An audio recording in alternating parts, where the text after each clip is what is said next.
എല്ലാ കൂട്ടുകാർക്കും നല്ലൊരു രാത്രി ആശംസിച്ചുകൊണ്ട് മാമ്പഴത്തിന്റെ പുതിയ വീഡിയോയിലേക്ക് സ്വാഗതം. നമുക്ക് നേരെ കിരണിന്റെയും കല്യാണിന്റെയും നാളത്തെ നല്ലൊരു പ്രൊമോ വിശേഷം കണ്ടാലോ. അങ്ങനെ ഇന്ന് നമ്മൾ കണ്ടു സരുവിന്റെ പിറന്നാളാഘോഷമൊക്കെ നടക്കുവാണ്. അങ്ങനെ കേക്ക് കട്ടയൊക്കെ കഴിഞ്ഞു. രാഹുലിനും ഷാരിക്കും മനോഹറിനും എല്ലാം കേക്കൊക്കെ കൊടുത്തു. പക്ഷേങ്കില് ഈ സമയത്താണെങ്കിൽ ഷാരി വല്ലാത്ത ദേഷ്യത്തിലായിരുന്നു. താര അങ്ങോട്ട് വന്നുവൊക്കെ അതൊക്കെ ഓർത്ത് കഴിഞ്ഞപ്പോ ഷാരിക്ക് സഹിക്കാൻ പറ്റുന്നുണ്ടായിരുന്നില്ല. പിന്നീട് അതിന്റെ ദേഷ്യം രാഹുലിനോട് തീർക്കുവാണ്. പക്ഷെ രാഹുലിന് കാര്യം എന്താണെന്ന് മനസ്സിലായില്ല. രാഹുലിൻ്റെ ഉള്ളിൽ ചില ചിന്തകളൊക്കെ ഉണ്ടായി. ഇനിയിപ്പോ ഇവള് സരുവിന്റെ കാര്യങ്ങൾ എന്തെങ്കിലുമൊക്കെ അറിഞ്ഞു കാണുമോ, അതുകൊണ്ടാണ് ഇങ്ങനെയൊക്കെ പറയണേ. അങ്ങനെയാൻ വഴിയില്ല. പിന്നീട് രാഹുലിനോട് പറഞ്ഞു, നിങ്ങളെ എന്റെ കൈ കിട്ടും ഞാൻ മര്യാദയ്ക്ക് ഇരുന്നോണം പറഞ്ഞു കേട്ടല്ലോ. എന്റെ മരുമോനെ എന്തെങ്കിലും ചീത്ത പറഞ്ഞിട്ടുണ്ടല്ലോ നിങ്ങളെ വലിച്ചു കീറുള്ളൂ എന്നൊക്കെ പറഞ്ഞ് ദേഷ്യപ്പെട്ടിട്ട് അങ്ങോട്ട് കയറി പോവാണ് ശാരി. ഈ സമയത്ത് സാരി പറഞ്ഞു, അച്ഛൻ്റെ ഇത് എന്തിനു കേടാ. അച്ഛൻ ഇച്ചിരി സമയം കിട്ടിയിട്ടുണ്ടെങ്കിൽ അപ്പം മനുവേട്ടനെ കുറ്റപ്പെടുത്താനേ സമയമുള്ളൂ.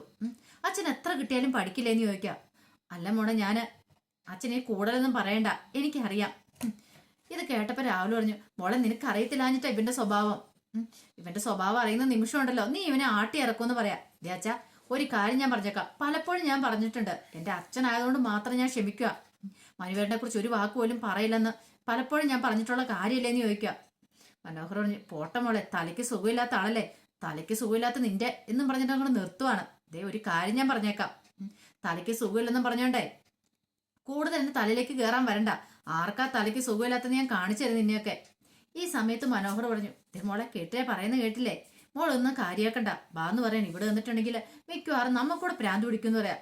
ഇത് കേട്ടപ്പോ സരിയ പറഞ്ഞു, പിന്നെ ഭ്രാന്ത് പിടിക്കും പോലും ഞാൻ കാണിച്ചു കൊടുക്കുക. ഞാൻ അച്ഛനാണെന്ന് ഞാൻ ഓർക്കില്ല. എന്തേലും ഞാൻ കടുകയെ ചെയ്തു പോകും മനുവേട്ടാ. മനുവേട്ടന് എത്രയും പെട്ടെന്ന് തന്നെ അമേരിക്കയ്ക്ക് കൊണ്ടുക്കോ, അതാ ഞാൻ നോക്കിയിട്ട് ഇനിയിപ്പോ ഒരു ഓപ്ഷൻ ഉള്ളൂ. അല്ലെങ്കിൽ ഇവിടെ വന്നിട്ടുണ്ടെങ്കിൽ എന്റെ തലയ്ക്ക് ഭ്രാന്ത് പിടിക്കുമെന്ന് പറയാം. ഇത് കേട്ടപ്പം രാഹുൽ കൊണ്ടുപോകും നല്ല കൊണ്ടുപോകും. ഇപ്പൊ നീ നോക്കി എഴുതാൻ മോളെ, ഇവനല്ലേ നിന്നെ അമേരിക്കക്ക് കൊണ്ടാൻ പോകുന്ന ആള്. ഇത്രയും കാലമായി ഇന്ന് വരെ എങ്കിലും ഇവൻ നിന്നെ അങ്ങോട്ട് കൊണ്ടുപോയിട്ടുണ്ടോ? അല്ല കൊണ്ടുപോയിട്ടുണ്ടോ എന്ന് പറയുന്നതല്ലാതെ ഇതുവരെ എന്തെങ്കിലും ഒരു കാര്യങ്ങൾ നടപ്പാക്കിയിട്ടുണ്ടോ? അതാ ഞാൻ പറയുന്നത്, ഇവൻ വെറുതെ പറയുന്നതാന്ന്. ഇത് കേട്ടത് മനോഹർ പറഞ്ഞു, അതേ അമ്മായിച്ചനെ ഞാൻ കൊണ്ടുപോകാൻ ഉദ്ദേശിച്ചിട്ടില്ല. ഞാൻ കൊണ്ടുപോകുന്നേ എന്റെ അമ്മായിമ്മേനെ എന്റെ ഭാര്യനെ കൊണ്ടുപോകാൻ പോകുന്നു പറയാം. കൊണ്ടുപോയതുവാ, നീ നന്നായിട്ട് കൊണ്ടുപോകും, പിന്നെ നീ എന്നെ കൊണ്ടുപോകണ്ട കേട്ടോ എന്ന് പറയണം. ഇത് കേട്ടതും സരയെ പറഞ്ഞു, ഇത് അച്ഛൻ എന്തിന്റെ കേടാ, അല്ലെങ്കിൽ അച്ഛനെ കൊണ്ടുപോകാനൊന്നും പോകുന്നില്ല, അച്ഛനവിടെ നിന്നാ മതി. അല്ലെങ്കിലും അച്ഛനെ കൊണ്ടുപോയിട്ട് വേണം പിന്നെ അടുത്ത കുരിശെടുത്ത് ഞാൻ തലയെ വെക്കാനായിട്ട്, വേറെ പണിയൊന്നുമില്ല, വാ മനുവേട്ടാന്ന് പറഞ്ഞിട്ട് മനോഹറിന്റെ കൈ പിടിച്ചിട്ടും കൂടി കയറി പോവാണ്. അങ്ങനെ പോകുന്ന പോക്കില് മനോഹറിന്റെ നോട്ടമൊക്കെ നോക്കുന്നുണ്ട് രാഹുലിനെ എങ്ങനെയുണ്ടെന്നുള്ള രീതിയിൽ. പിന്നീട് ചന്ദ്രസേനൻ കിരണിന്റെയും കല്യാണിന്റെ അടുത്തേക്ക് വരുവാണ്. അങ്ങനെ വന്ന് സംസാരിച്ച് കുറെ സമയം സംസാരിച്ചിരുന്ന് കഴിഞ്ഞപ്പോഴാണ് താരയുടെ കാര്യങ്ങളൊക്കെ ഇങ്ങനെ എടുത്തിരുന്നത്. ഈ സമയം ചന്ദ്രസേന പറഞ്ഞു, പാവം ചെറുതിൽ തന്നെ പ്രസവിച്ച ഉടനെ തന്നെ കുഞ്ഞിനെ നഷ്ടപ്പെട്ടതാ. ആ ഒരു വേദന, ആ അമ്മയുടെ വേദന എത്ര എന്ന് പറഞ്ഞാലും നമുക്കത് മനസ്സിലാക്കാൻ പറ്റില്ല. കാരണം ഇത്രയും കാലമായില്ലേ. ഇപ്പോഴോ സ്വന്തം കുഞ്ഞ് അടുത്തുണ്ടായിട്ട് പോലും അവളെ ഒന്ന് കാണാനോ ഒന്ന് അടുത്തിരിക്കാനോ പോലും പറ്റാത്തൊരവസ്ഥ. സ്വന്തം പെറ്റമ്മേനെ അവൾ തള്ളി പറഞ്ഞുകൊണ്ടിരിക്കുക. ഈ സമയം കല്യാണി പറഞ്ഞു, നമുക്ക് എന്ത് ചെയ്യാൻ പറ്റുമോ വെച്ചാ, നമ്മൾ എത്രയൊക്കെ പറഞ്ഞാലും ഇനിയിപ്പം അവളുടെ സരുവിന്റെ സ്വഭാവം മാറാനൊന്നും പോകുന്നില്ലെന്ന് പറയാം. സരുവിന്റെ സ്വഭാവം മാറും, പക്ഷേങ്കില് അതിന് വേണ്ടിയിട്ട് പറയേണ്ട ആള് പറയുകയാണെ മാറുമെന്ന് പറയാം. അല്ല അച്ഛൻ എന്താ ഉദ്ദേശിച്ചേ? ശാരി കാര്യങ്ങളൊക്കെ പറയുവാണെങ്കിൽ സരിയെ വിശ്വസിക്കുമെന്ന് പറയാം. പക്ഷെ ആ സമയത്ത് അവൾ എന്ത് ചെയ്യുമെന്ന് പറയാൻ പറ്റില്ല. ഒരു പക്ഷെ അത് മെന്റലി അവൾക്ക് കിട്ടുന്ന ഏറ്റവും വലിയ ഷോക്കായിരിക്കും എന്ന് പറയാം. അതൊക്കെ ശരി തന്നെ അച്ഛാ. പക്ഷെ ശാരി ആന്റി പറയുമെന്ന് അച്ഛന് തോന്നുന്നുണ്ടോ? ഒരു കാരണവശാലും പറയില്ല. കാരണം ഇത്ര നാളും നെഞ്ചോട് ചേർത്ത് വളർത്തിക്കൊണ്ട് വന്നതല്ലേ. പെട്ടെന്നൊരു നിമിഷം മോളെ വിട്ടുകൊടുക്കാണ്ട് ഒരിക്കലും ആന്റി തയ്യാറാവില്ല. അതുകൊണ്ടാണല്ലോ ഇങ്ങനെയൊക്കെ സംഭവിച്ചേ. പിന്നീട് പിറന്നാൾ ഗിഫ്റ്റ് കൊടുക്കാൻ പോയ കാര്യങ്ങളും അവിടെ നാട്ടി ഇറക്കി വിട്ട കാര്യങ്ങളൊക്കെ പറയാം. ഇത് കേട്ടപ്പോൾ കിരൺ പറഞ്ഞു, അതെ ആ ഗിഫ്റ്റ്, ആ താരാൻ്റെ കൊടുക്കുന്ന ഗിഫ്റ്റ് അത് അവൾക്ക് കൊടുക്കണമെന്ന് പറയാം. അല്ല കിരണായിട്ട് അതെങ്ങനെ കൊടുക്കും? അതിനുള്ള നമ്മുടെ മാർഗമല്ലേ നമ്മുടെ കയ്യിലിരിക്കുന്നേ. നമുക്ക് ശാരി ആന്റിയെ വിളിച്ചിട്ട് ഞാൻ ആ കാര്യങ്ങളൊക്കെ സെറ്റ് ചെയ്തോളാം. ഉറപ്പായിട്ടും അവളുടെ അമ്മ മേടിച്ചു കൊടുത്ത ഗിഫ്റ്റ് അവൾ ഇടൂന്ന് പറയണം. മാലയല്ലേ വാങ്ങിച്ചു വെച്ചിരിക്കുന്നേ, ആ മാല അവളുടെ കഴുത്തേൽ അവൾ അണിയും. ഇതെന്റെ ഒരു വാശിയും കൂടെ കൂടിയിട്ടാന്ന് പറയണം. പാവം താരാന്റി എത്ര കഷ്ടപ്പെട്ട് അത് വാങ്ങിച്ചെന്നറിയോ. എന്നിട്ട് അവൾക്കൊരു പുച്ഛഭാവം, അവൾ അവിടെ നാട്ടി ഇറക്കി വിട്ടിരിക്കുന്നു. അതേസമയം ചന്ദ്രസേനൻ പറഞ്ഞു, മോൻ പറഞ്ഞ കാര്യം ശരി തന്നെയാ. ശാരിയെ വിളിച്ച് തേപ്പിച്ചു കൊടുത്താൽ മതി. ശാരിക്ക് ഇത് കൊടുക്കാതിരിക്കാൻ പറ്റില്ല. കാരണം കൊടുത്തില്ലെങ്കിൽ ഇനി എന്നീയും മോൻ എന്തെങ്കിലും ചെന്ന് പറയുമെന്നുള്ള പേടിയെ കാണും. ഇപ്പൊ ആകപ്പാടെ പേടി നിങ്ങളെ രണ്ടുപേരെയാന്ന് തോന്നേ എന്ന് പറയാ. കല്യാണമേ ശരിയാ, ശാരിയന്റെ ആകപ്പാടെ സമനില തെറ്റുവരാന്നിരിക്കുന്നേ. കാരണം ഇത്ര ദുഷ്ടന തന്റെ ഭർത്താവ് ഒരിക്കൽ സ്വപ്നത്തിൽ പോലും വിചാരിച്ച കാര്യമല്ല. വഞ്ചിക്കാന്ന് പറഞ്ഞാൽ നിസ്സാര കാര്യമൊന്നും അല്ല അത്. പിന്നീട് കിരൺ പറഞ്ഞു, ഞാൻ ഇന്ന് പോയി കണ്ടിട്ട് വരട്ടെ എന്ന് പറഞ്ഞുകൊണ്ട് ഇറങ്ങുവാണ്. അതിന്റെ മുറ്റത്തേക്ക് ഇറങ്ങിയിട്ട് ശാരിനെ ഫോൺ ചെയ്യുക. ഫോൺ ചെയ്തിട്ട് പറഞ്ഞു, എനിക്ക് ആന്റിനെ ഒന്ന് കാണണമെന്ന് പറയുവാണ്. ഇത് കേട്ടോ ശാരി, എന്താ കിരണേ? അതൊക്കെ ഞാൻ നേരിട്ട് കാണും പറയാന്ന് പറയാം. അങ്ങനെ ശാരി എന്ത് ചെയ്യുവാണ്, ആരും കാണാതെ പുറത്തേക്ക് ഇറങ്ങി വരുവാണ്. പുറത്തേക്ക് ഇറങ്ങി വന്നപ്പോൾ കിരൺ അവിടെ നിൽക്കുന്നുണ്ടായിരുന്നു. അല്ല എന്താ കിരണേ വിളിച്ചെന്താന്ന് ചോദിക്കുക. അല്ല ആന്റിക്ക് അറിയാലോ, ഇന്നാണ് കല്യാണിയും താരാന്റിയും കൂടെ അവിടെ വന്നത്. താരാന്റിക്കാണെങ്കിൽ മോൾക്കൊരു ബർത്ത്ഡേ ഗിഫ്റ്റ് കൊടുക്കണമെന്ന് ഭയങ്കര ആഗ്രഹം ഉണ്ടായിരുന്നു. പക്ഷെ അവൾ ആട്ടി ഇറക്കി വിടുകയല്ലേ ചെയ്തേ. അപ്പോൾ ആ ഗിഫ്റ്റും കൊണ്ട് ഞാൻ വന്നാന്ന് പറയണേ. ഗിഫ്റ്റും കൊണ്ട്? അതെ, ഈ ഗിഫ്റ്റ് ആന്റി അവൾക്ക് കൊടുക്കണമെന്ന് പറയാം സരുവിന്. ഇതെങ്ങനെ മോനെ ഞാൻ കൊടുക്കുന്നേ?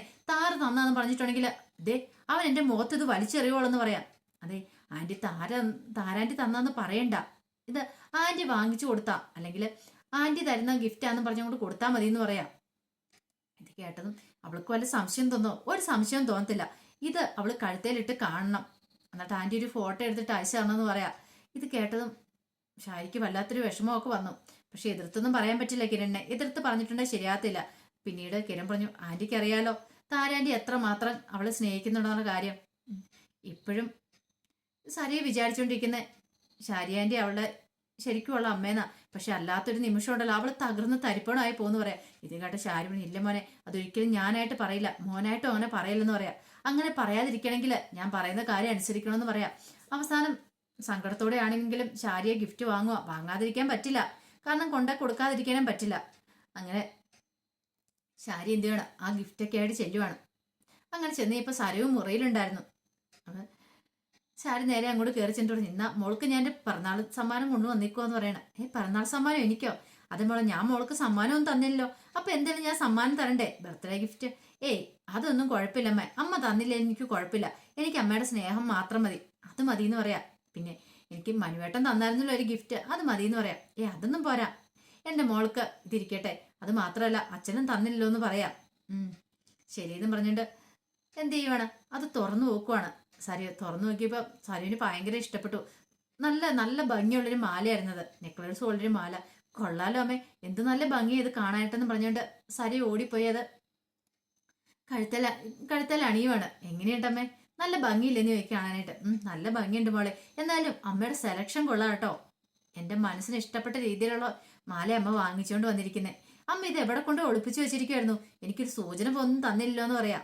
അല്ല അത് പിന്നെ മോളെ എനിക്കറിയാം, അല്ലെങ്കിൽ അമ്മ എനിക്ക് എന്തെങ്കിലും തരുമെന്ന് എനിക്ക് അറിയായിരുന്നു. പക്ഷെ ഇത്ര വില പിടിച്ച ഗിഫ്റ്റൊക്കെ അമ്മ എനിക്ക് കൊണ്ട് തന്നേ, എനിക്ക് സന്തോഷമായി. അമ്മയുടെ ഈ സ്നേഹം എനിക്ക് വേണ്ടത്. എന്നിട്ടാണ് ഇന്നൊരുത്തി വന്നിരിക്കുന്നത് കണ്ടില്ലായിരുന്നു അമ്മ, താര എന്ന് പറയുന്ന അവള്. അവളുടെ മോളെ ഞാനെന്നും പറഞ്ഞോണ്ട് ഇനി അവൾ ഈ മുറ്റത്ത് കേട്ടോണ്ട് അവളെ ഞാൻ ആട്ടി ഇറക്കി വിടും. ഞാൻ അമ്മയൊന്നും പറയാത്ത എനിക്ക് സങ്കടമായിപ്പോയത്. ഇത്ര സ്നേഹമുള്ള എൻ്റെ അമ്മ എഴുന്നും പറഞ്ഞോണ്ട് അവള് വന്നിരിക്കുന്ന അവള് എന്നും പറഞ്ഞോണ്ട് സരയും ഇങ്ങനെ ഓരോന്ന് പറഞ്ഞോണ്ടിരിക്കുക. ഈ സമയത്ത് ഷാരിയുടെ മനസ്സിലാണെങ്കിൽ വല്ലാത്തൊരവസ്ഥയാ. ഇവൾ അറിയുന്നില്ലല്ലോ താര എന്ന സ്ത്രീയുടെ മോളാ ഇവളെന്നുള്ള, താൻ വെറും ഒരു പോറ്റമ്മ മാത്രമാണെന്നുള്ള. ഇതെങ്ങാനും അറിയുന്ന നിമിഷം ഇവിടെ ചങ്കു പൊട്ടി തകർന്ന് തരിപ്പണായിപ്പോ. അപ്പൊ അതൊക്കെ ഓർത്ത് കഴിഞ്ഞപ്പോഴത്തേനും ആകെപ്പാട് ടെൻഷൻ അടിച്ച് എന്ത് ചെയ്യണം തരത്തിലുള്ള ഒരവസ്ഥയില് ഷാരി നിൽക്കുക. അപ്പൊ അതിന്റെ വിശേഷങ്ങളൊക്കെ നമ്മൾ നാളെ കാണാൻ പോകുന്നത്. ആ വിശേഷങ്ങൾക്കായി നമുക്ക് എല്ലാവർക്കും കാത്തിരിക്കാം കേട്ടോ. ഒരിക്കൽ കൂടി എല്ലാവർക്കും നല്ലൊരു രാത്രി ആശംസിച്ചു നിർത്തുന്നു. നന്ദി.